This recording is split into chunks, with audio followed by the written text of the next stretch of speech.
She was supposed to be invisible. Sophia Blake, 23 years old, art history genius turned waitress, had one job at Il Palazzo: serve the wine, clear the plates, and disappear. But tonight, in the restaurant's most exclusive private suite, Vincent Romano, New York's most feared mafia boss, is about to sign a $150 million contract to reclaim his family's ancestral Sicilian estates. The document looks perfect. The experts swear it's authentic.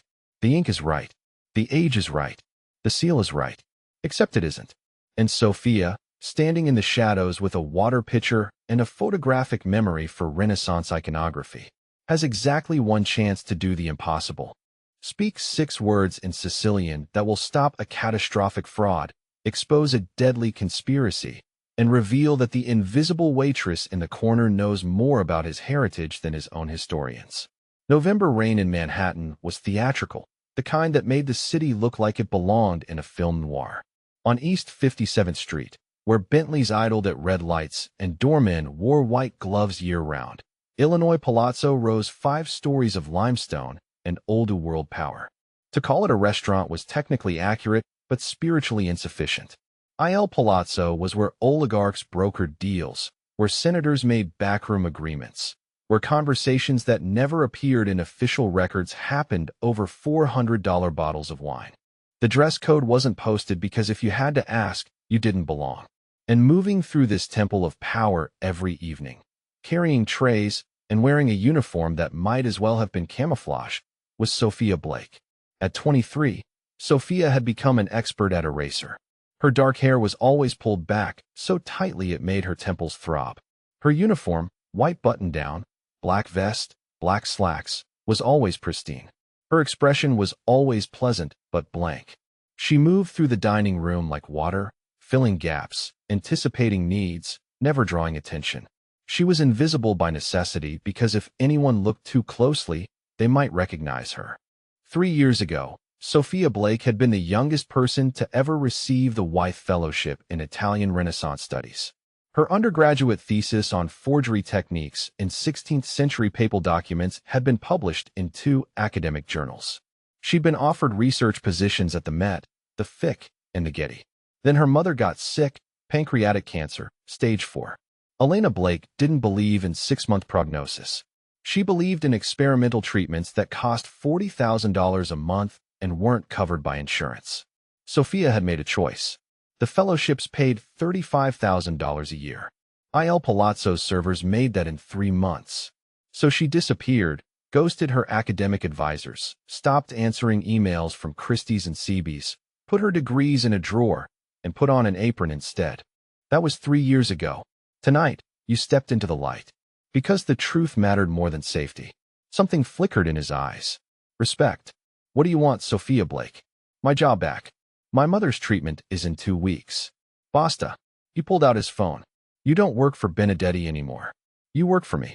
Authentication, collections, finding lies. He leaned forward. I need someone who sees what others miss. I'm not a criminal.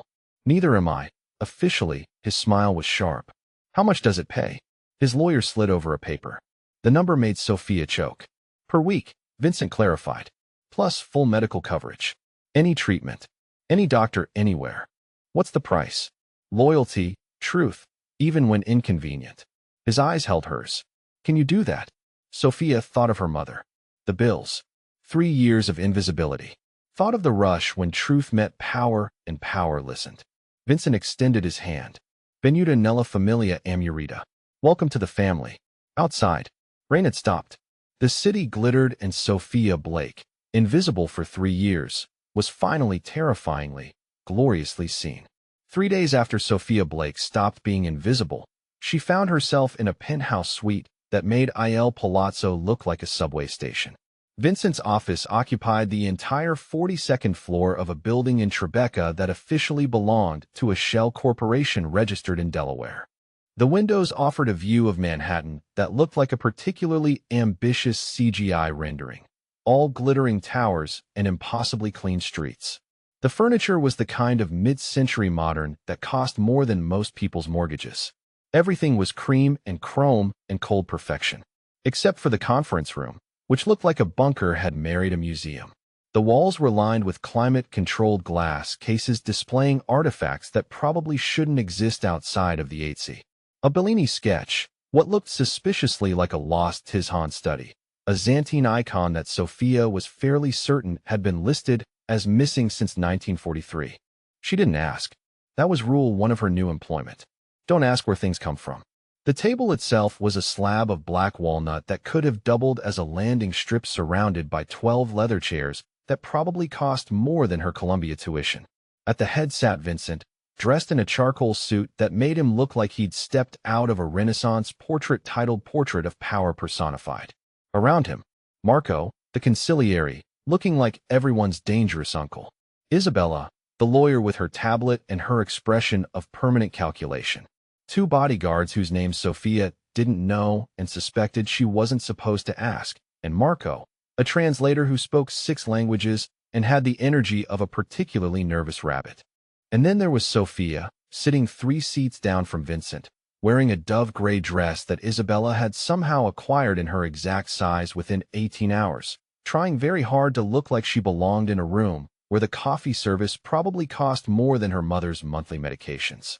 Who even buys castles on a Tuesday?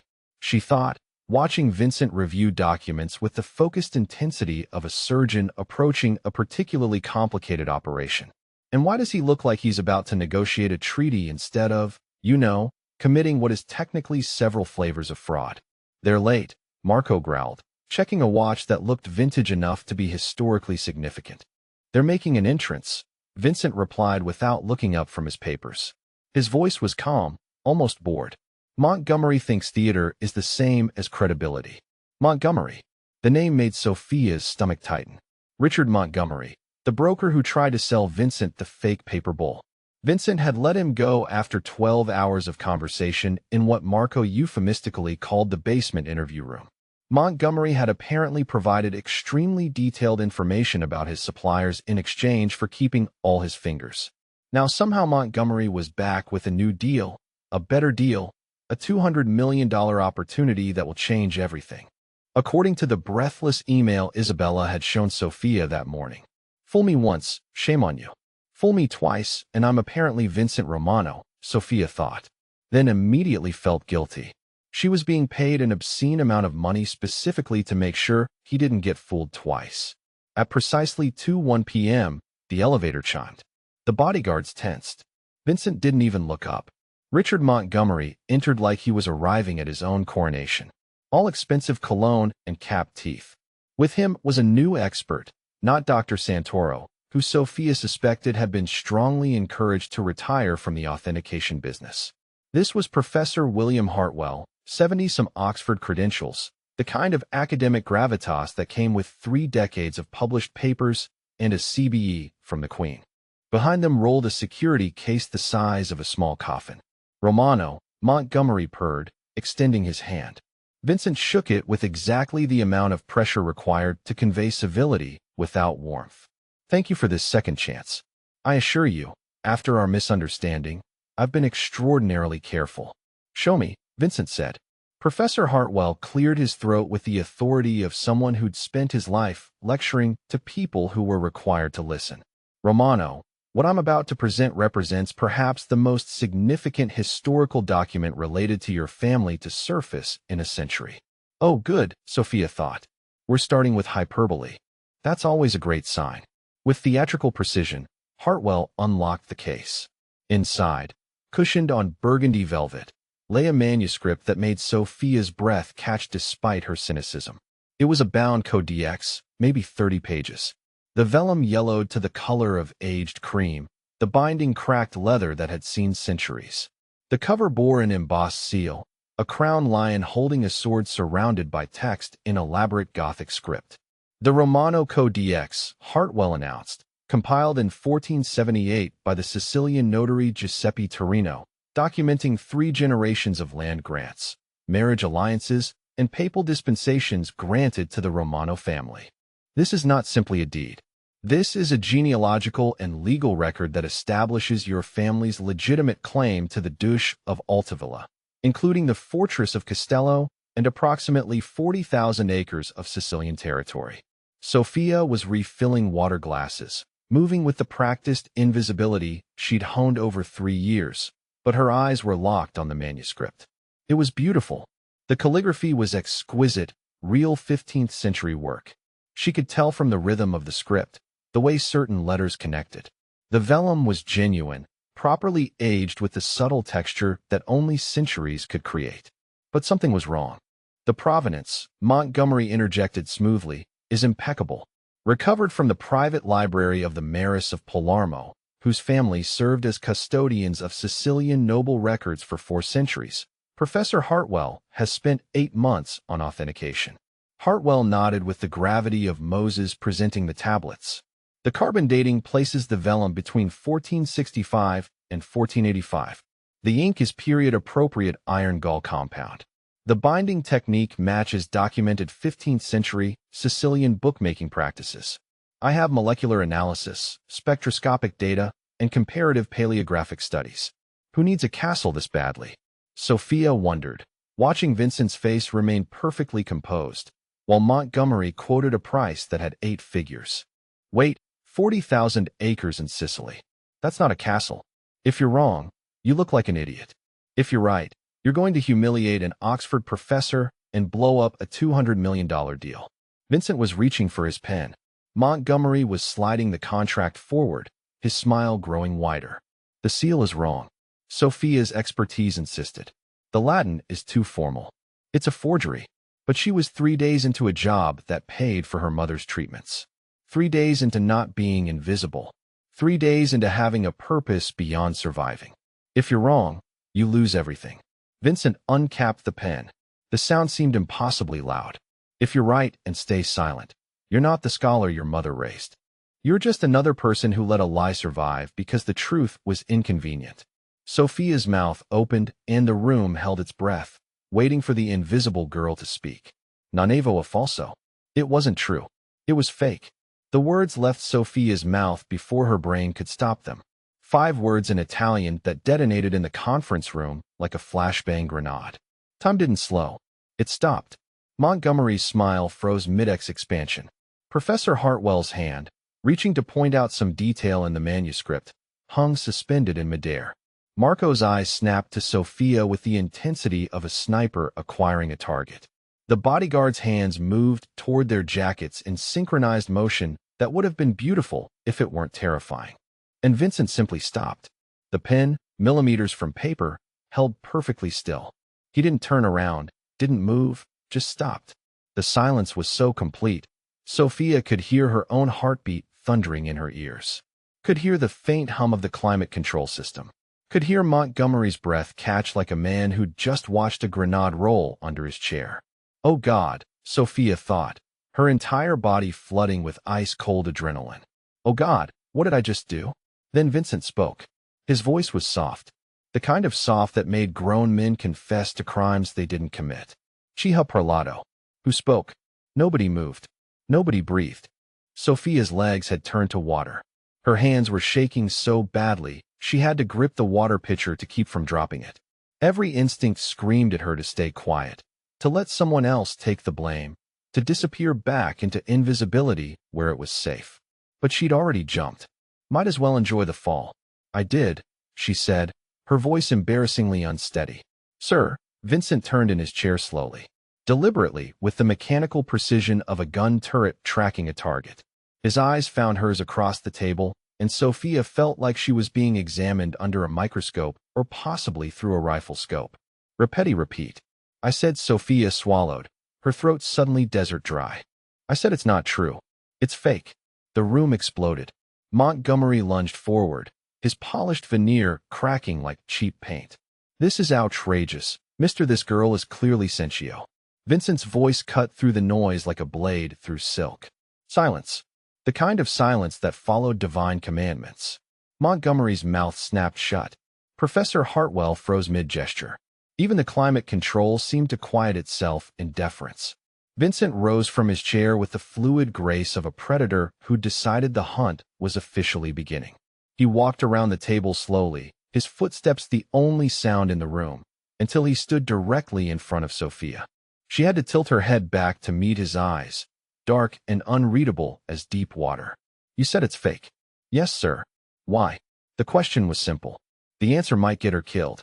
The vellum might be real. The ink might be period accurate, but the language is wrong. It's a forgery using authentic materials. The silence that followed could have shattered diamonds. Montgomery found his voice first. This is absurd. Professor Hartwell is one of the world's leading Italian and English manuscript experts, Sophia said, her terror somehow transmuting into something that felt dangerously close to confidence. I read your publications, Professor. They're brilliant. Really, your work on Tudor-era documents is groundbreaking. But how many Sicilian noble seals have you authenticated? Hartwell's face went from pink to crimson. I've examined dozens of Italian documents from Florence, Venice, Rome, not Sicilian. Sophia turned to Vincent, who was watching this exchange with the focused intensity of a predator deciding which prey was worth chasing. Sicily isn't Italy. Not in the 15th century. Different linguistic patterns, different cultural influences, different everything. A forger working from Italian templates wouldn't know that. They'd use formal Latin because that's what Italian noble seals used. But Sicilian seals were different. Marco had picked up the Codex, was examining the seal with new eyes. He pulled out a phone, typed something, waited. His expression darkened. Capo, he said quietly. She might be right. Montgomery's mask finally slipped completely. This is ridiculous. You're going to trust a waitress over one of Oxford's finest. Former waitress, Sophia corrected, because apparently her survival instincts had completely abandoned her. Current whatever I am now, professional grammar pedant. Vincent's lips twitched. It wasn't quite a smile, but it was close. Then he turned to Professor Hartwell with an expression that made the temperature drop 10 degrees. Professor, did you personally verify the linguistic patterns of the seal inscription against authenticated 15th century Sicilian documents? Hartwell opened his mouth, closed it, opened it again. The seal matched the general stylistic patterns of the period. That's not what I asked. The professor's shoulders sagged. No, I did not specifically compare it to Sicilian linguistic patterns. Vincent set down his pen with the finality of a judge's gavel. Then we have a problem. Montgomery made one last desperate play. Romano, surely you're not going to allow Fry out. Vincent's voice was arctic. Take your Codex, take your expert, and get out of my building before I decide that attempted fraud deserves a more permanent response than embarrassment. Montgomery and Hartwell scrambled for the case with the desperate energy of men who'd just been granted an unexpected stay of execution.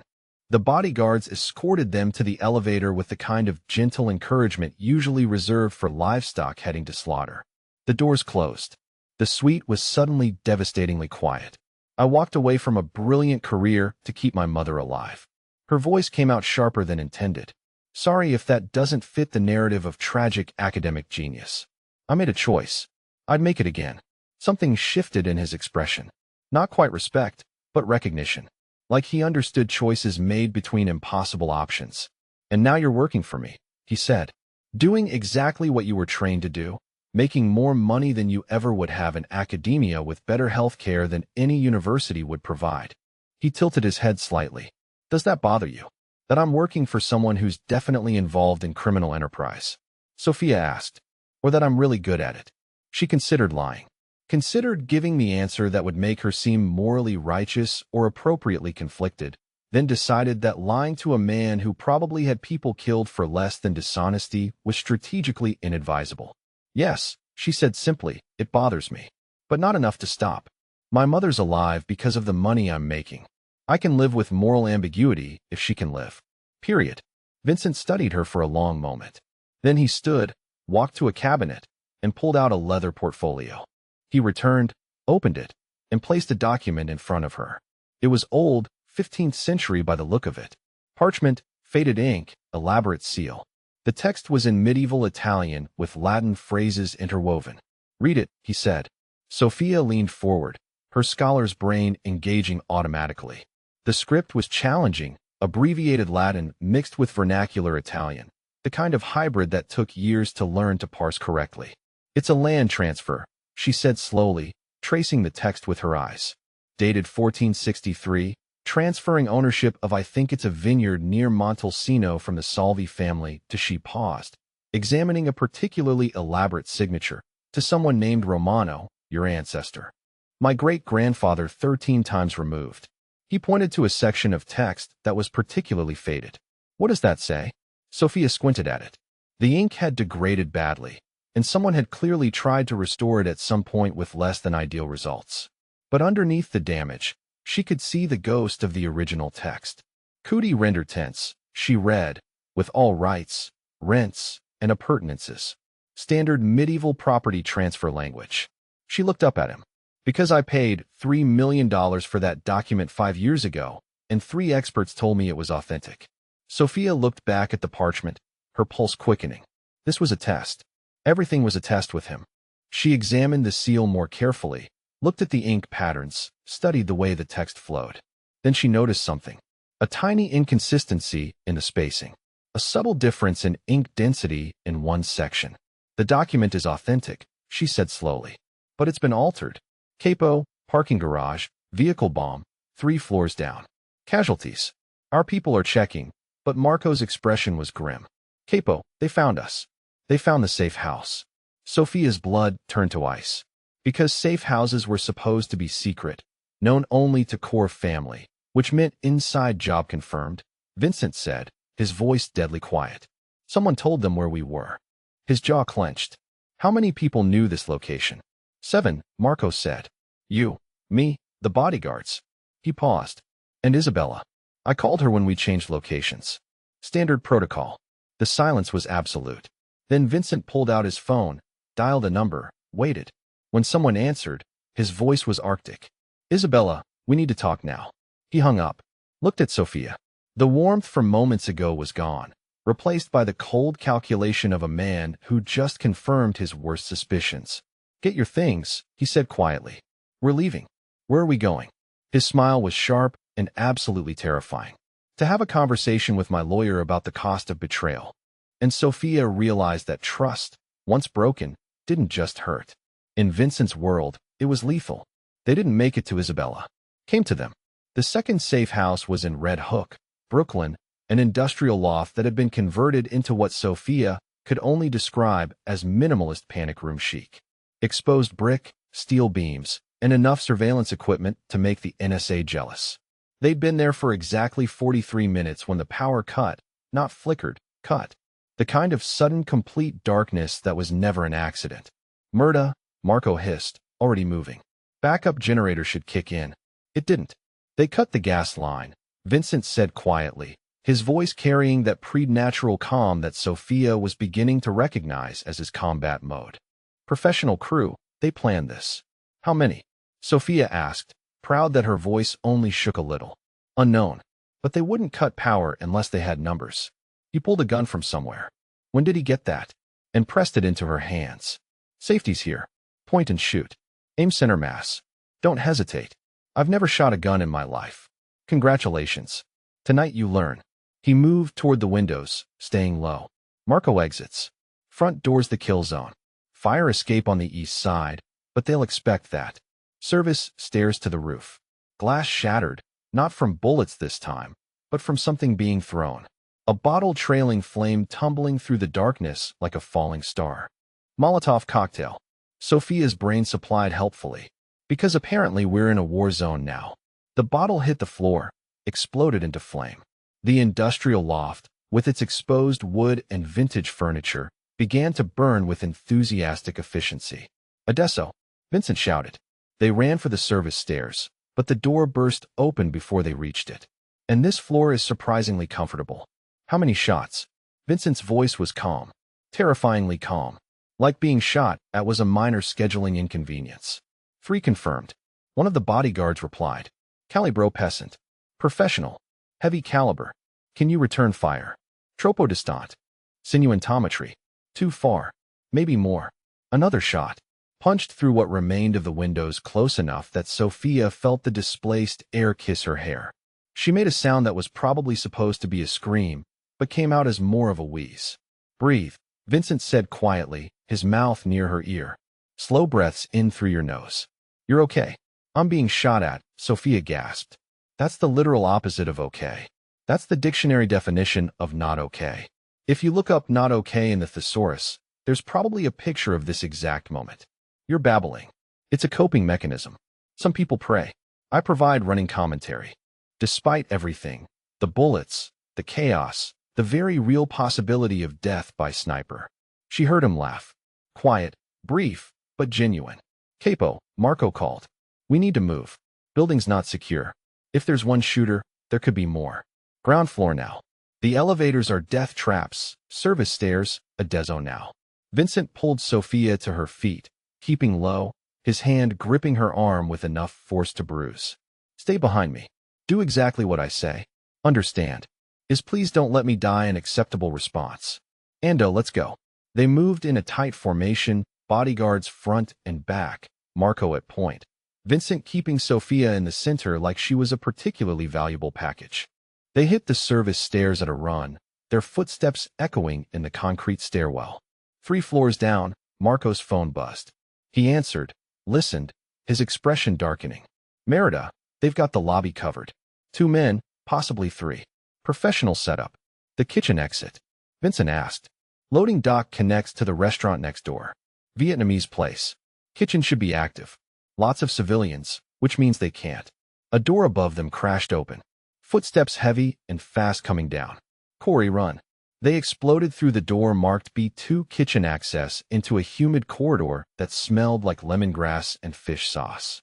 The sounds of a busy restaurant kitchen hit them. Clanging pots, shouted orders in Vietnamese, the hiss of woks over high flame. They burst through swinging doors into chaos. A kitchen in full dinner rush. 10 cooks in white coats moving in synchronized chaos. Flames leaping from woks. Steam rising from industrial pots. Everyone froze at the sight of armed men in expensive suits crashing through their prep area. Marco shouted in his best authoritative American accent, flashing something that might have been a badge or might have been a very convincing fake. Active threat. Clear the exits. A different one this time. Something nondescript and fast. Marco drove like he was auditioning for Formula One. Sophia kept pressure on Vincent's wound, her hands red with his blood, her mind eerily calm. Where are we going? She asked. Red Hook Marine Terminal, Marco said grimly. Old warehouse, one of the original family holdings. He glanced at Vincent in the rearview mirror. Capo, you good? Been better. Been worse. Vincent's voice was strained but steady. He looked at Sophia. You threw Molotov cocktails. I was inspired. You saved Marco's life. I was helping. You're not what I expected. Is that a compliment, or are you hallucinating from blood loss? His smile was tired but real. The warehouse was exactly what it sounded like. Massive industrial smelling of oil and old fish. Marco had called ahead. More of Vincent's people were waiting. 6 men with guns and expressions that suggested they were done being polite about things. They carried Vincent inside, laid him on a table that had probably seen worse things than emergency field medicine. Someone had brought a proper first aid kit, the military kind, with sutures and antibiotics and painkillers that were definitely not over the counter. Sophia cleaned the wound properly, stitched it with hands that barely shook. Her years of watching her mother's medical procedures finally paying dividends she'd never wanted to use. You're good at this, Vincent said quietly, watching her work. I'm motivated not to let you die. She tied off the last suture. Also, you still owe me 3 months' salary and excellent health insurance. Can't collect if you're dead. Always thinking practically. Someone has to. Marco entered, phone in hand, his expression murderous. Capo, we found Isabella and she's at her apartment acting like nothing's wrong. But he pulled up something on his phone, showed Vincent. We tracked the forgeries, the commission, the payments, everything. They all lead back to the same source. Sophia leaned over to look. Bank transfers, encrypted messages, a trail of digital breadcrumbs that someone hadn't been careful enough to hide. And there, at the center of it all, was a name that made Vincent's face go cold. Antonio, he said quietly. The word was barely a whisper, but it carried the weight of betrayal and fury and something that might have been grief. Your cousin? Marco asked, though it wasn't really a question. My cousin. Vincent's jaw clenched. He commissioned the forgeries, used Isabella to authenticate them, tried to place tracking devices in my collection, then tried to kill me when it failed. He looked up at Marco, and his eyes were empty of everything except cold purpose. How long? Best we can tell, 2 years, maybe more. He's been positioning himself to take over, talking to the other families, making alliances, building support, Marco's voice was grim. Capo, he's been planning a coup. The silence in the warehouse was absolute. Where is he? Vincent asked quietly. Isabella gave him up. The apartment itself looked like it had been designed by someone who'd watched too many spy movies and had unlimited budget to make their fantasies reality. Bulletproof windows, reinforced steel doors, a panic room hidden behind what looked like a wine cellar, and furniture that managed to be both comfortable and strategic. Everything positioned with clear sight lines to entrances, nothing blocking escape routes. Let me guess, Sophia said, taking in the space with the exhausted detachment of someone whose brain had hit its maximum capacity for terror approximately an hour ago. You have 6 of these scattered around the city, fully stocked, climate-controlled, probably with weapons caches hidden in the walls. 9, Vincent corrected, shrugging out of his jacket. There was a tear in the sleeve where glass had caught it, a small blood stain where a shard had nicked his arm. And the weapons are in the floor, not the walls. Are the first place people look. Of course they are. Sophia collapsed onto a leather sofa that probably cost more than a semester at Columbia. Because I'm living in a reality where that sentence makes perfect sense now. Marco had disappeared into another room, phone permanently attached to his ear, coordinating whatever one coordinated after a professional hit team tried to murder your boss. The bodyguards were doing perimeter checks, speaking in low Italian about sight lines and extraction routes, and Sophia was alone with Vincent in a space that suddenly felt much smaller than its actual square footage. You should clean that, she said, nodding at his arm. It's nothing. It's bleeding barely. Do you have a pathological need to downplay injuries? Or is this a macho Italian thing? His lips twitched. She stood, crossed to him with the decisiveness of someone who'd spent 3 years in restaurant service and knew that men with power were basically toddlers with better suits. Where's your first aid kit? Bathroom. Under the sink.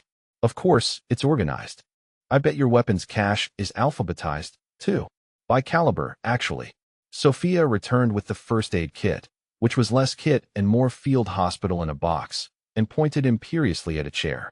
To her surprise, he did without argument, without the alpha male posturing she'd expected. She rolled up his sleeve carefully, examining the cut.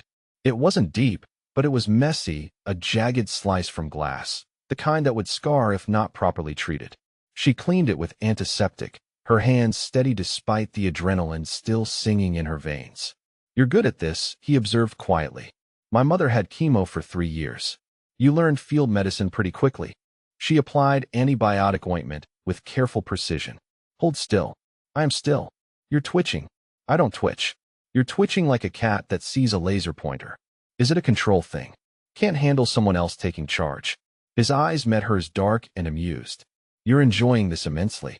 And Sophia Rogers, scholar and accidental warrior, realized that some truths were worth more than survival. Some truths were worth everything. The Romano estate in Staten Island looked like something out of a Gothic novel. All wrought iron gates and overgrown gardens. The kind of place where family secrets went to fester and occasionally murder people. The mansion itself was dark except for lights blazing in the East Wing library. An invitation, a challenge, a stage set for the final act. He wants an audience, Marco muttered, checking his weapon with practiced efficiency. Thinks he's already won. Maybe he has, Vincent said quietly, his wounded shoulder bound tight beneath a fresh shirt.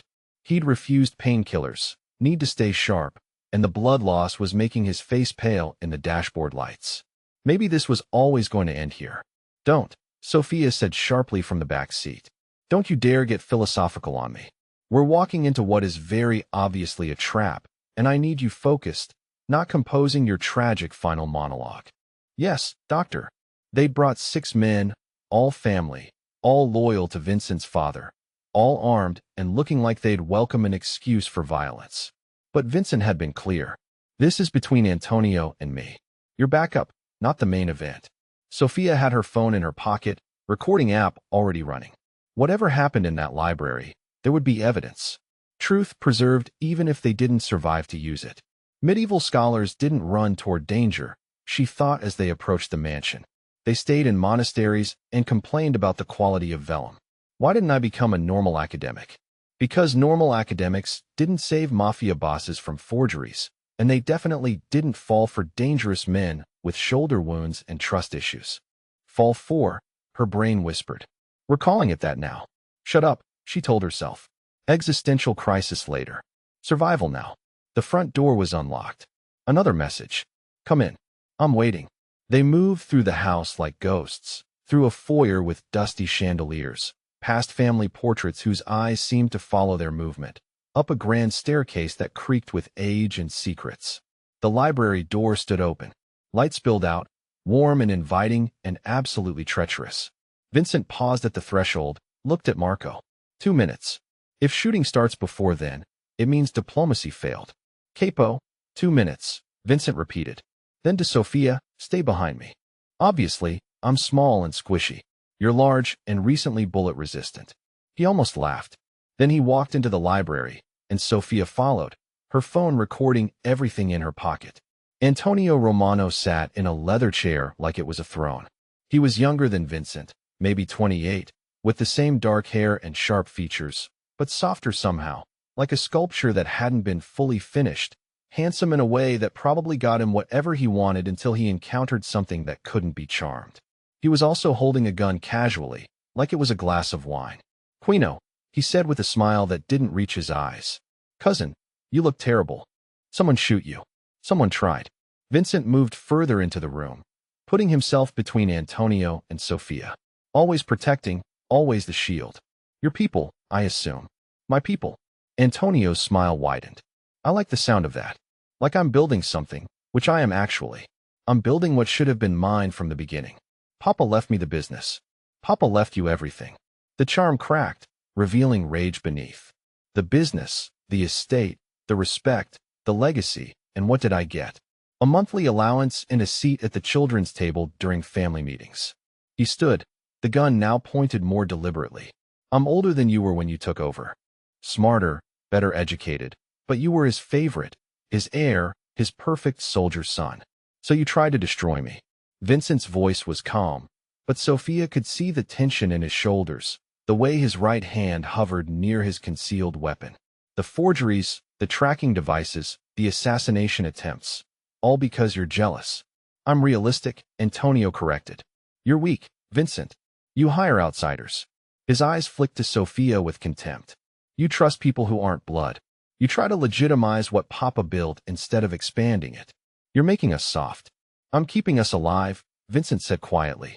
Papa's methods worked in his time. This is different. This is surrender.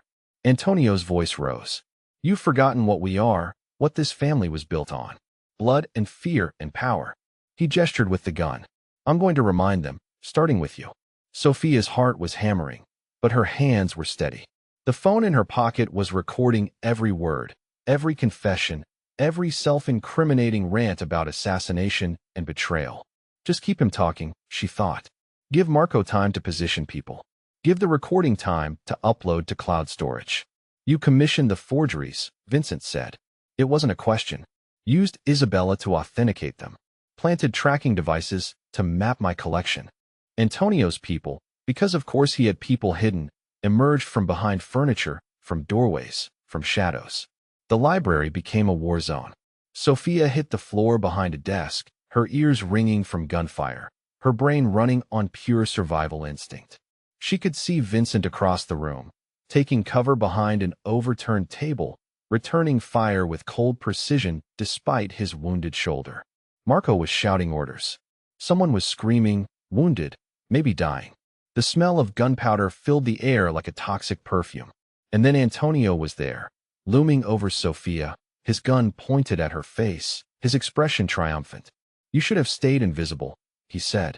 Sophia's mouth opened, her brain running on terror and adrenaline and possibly divine intervention switched languages. To see Niardu, she said in perfect Sicilian.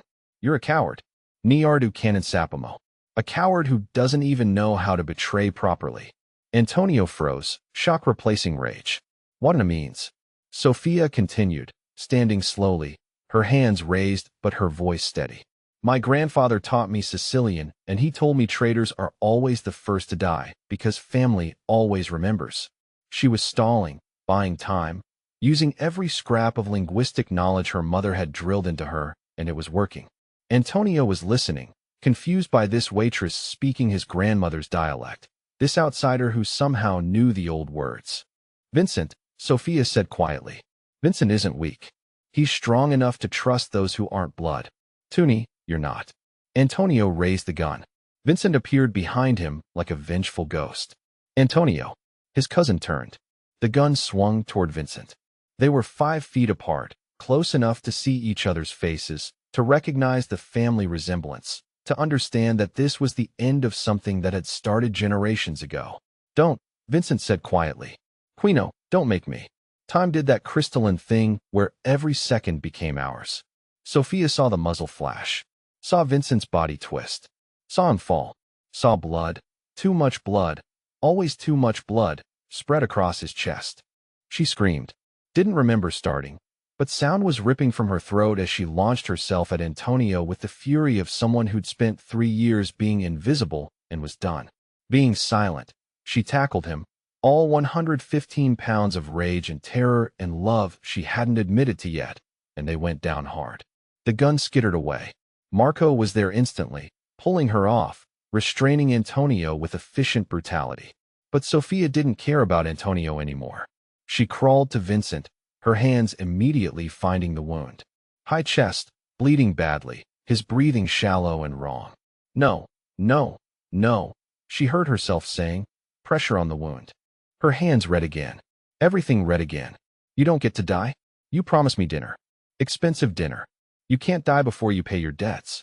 That's just bad business. Joy, hope, a future that didn't involve looking over his shoulder constantly. From inside, she heard the soft clink of glasses. Marco had left champagne because apparently even deadly serious conciliary approved of romance when it involved people who'd bled together. Vincent retrieved the glasses, returned to the balcony where Sophia waited in the rain. He handed her one, kept the other, and raised it in a toast. To the waitress who said, "This is fake," he said solemnly.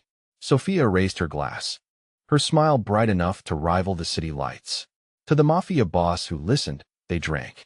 The champagne was exceptional, probably cost more than her old monthly rent. Everything in Vincent's world was excessive, expensive, edged with danger. She wouldn't have it any other way. He set down his glass, took hers, set it aside. Then he pulled her close, and when he kissed her, it tasted like rain and champagne and promises kept. It tasted like truth, messy and complicated, and absolutely worth it. The city sparkled below them. 8 million people living their lives, none of them knowing that on a balcony in Tribeca, a scholar and a reformed criminal were writing their own ending, or maybe their beginning.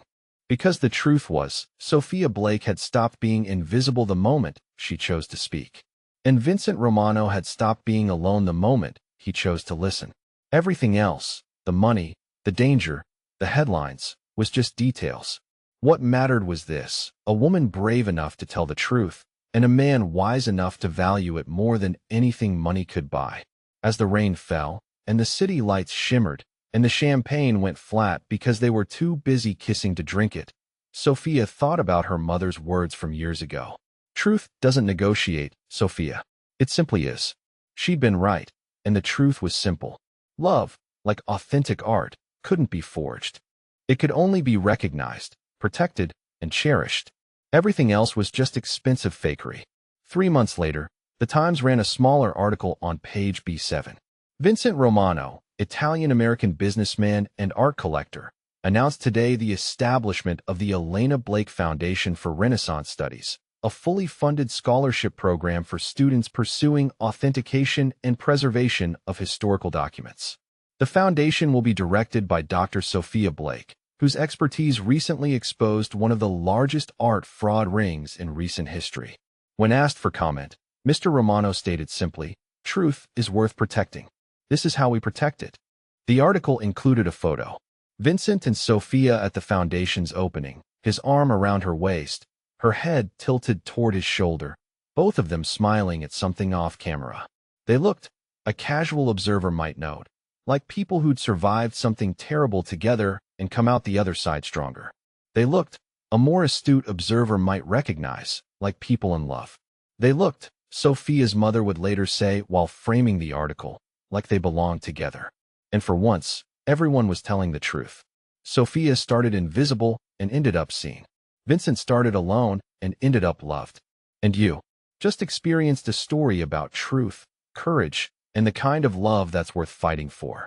If you want more stories that make you feel something, stories that remind you why romance and danger and wit make the perfect combination, then subscribe.